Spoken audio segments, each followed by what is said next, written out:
ನಾವು 10 ಡೇಸ್ ಆಯಿತು ಡೆಲ್ಲಿ NCRಗೆ ಶಿಫ್ಟ್ ಆಗಿ. ನಾವಿವಾಗ ಸದ್ಯ ಇರೋದು ಗ್ರೇಟರ್ ನೋಯ್ಡಾ ಅಲ್ಲಿ. ನಾವಿರೋದು 9ನೇ ಫ್ಲೋರಲ್ಲಿ. ನಮ್ಮ ಅಪಾರ್ಟ್ಮೆಂಟಲ್ಲಿ 24 ಫ್ಲೋರ್ಸ್ ಇದೆ, ಹಾಗೆ 3 ಲಿಫ್ಟ್ ಇದೆ ಆ್ಯಂಡ್ ಸ್ಟೇರ್ ಕೇಸ್ ಕೂಡ ಇದೆ. ಆದಷ್ಟು ಈ ಟೈಮಲ್ಲಿ ಸ್ಟೇರ್ ಕೇಸ್ನ ಯೂಸ್ ಮಾಡೋದು ಒಳ್ಳೆಯದು, ಯಾಕಂದರೆ ಯಾವಾಗ ಬೇಕಾದರೂ ವಾರ್ ನಡಿಬೋದು, ಹಾಗೆ ಎಲೆಕ್ಟ್ರಿಸಿಟಿ ಕೂಡ ಕಟ್ ಡೌನ್ ಆಗ್ಬೋದು. ಹೀಗಾಗಿ ಸ್ಟೇರ್ ಕೇಸ್ನ ಯೂಸ್ ಮಾಡ್ಕೊಳ್ಳಿ.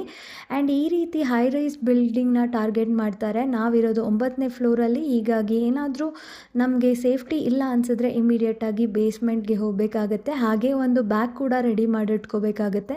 ನಮ್ಮ ವ್ಯಾಲ್ಯೂಬಲ್ ಲೈಕ್ ಗೋಲ್ಡ್ ಅಥವಾ ಕ್ಯಾಶ್ನ, ಹಾಗೆ ಇಂಪಾರ್ಟೆಂಟ್ ಡಾಕ್ಯುಮೆಂಟ್ಸ್ನೆಲ್ಲ ಇಟ್ಕೊಂಡು, ಮೆಡಿಸಿನ್ಸ್, ನೆಸೆಸರಿ ಐಟಮ್ಸ್ನ ಇಟ್ಕೊಂಡು ರೆಡಿ ಮಾಡಿಟ್ಕೋಬೇಕಾಗತ್ತೆ. ಇನ್ ಕೇಸ್ ಏನಾದರೂ ಗೌರ್ಮೆಂಟ್ ಎಲೆಕ್ಟ್ರಿಸಿಟಿನ ಕಟ್ ಡೌನ್ ಮಾಡಿದ್ರೆ ಇಮಿಡಿಯೇಟಾಗಿ ಕರ್ಟನ್ಸ್ ಎಲ್ಲ ಈ ರೀತಿ ಹಾಕ್ಕೊಂಡ್ಬಿಟ್ಟು ನಾವು ಮನೆ ಒಳಗಡೆ ಯಾವುದೇ ರೀತಿ ಲೈಟ್ಸ್ನ ಹಾಕ್ಕೊಂಡಿರ ಇರಬೇಕಾಗತ್ತೆ.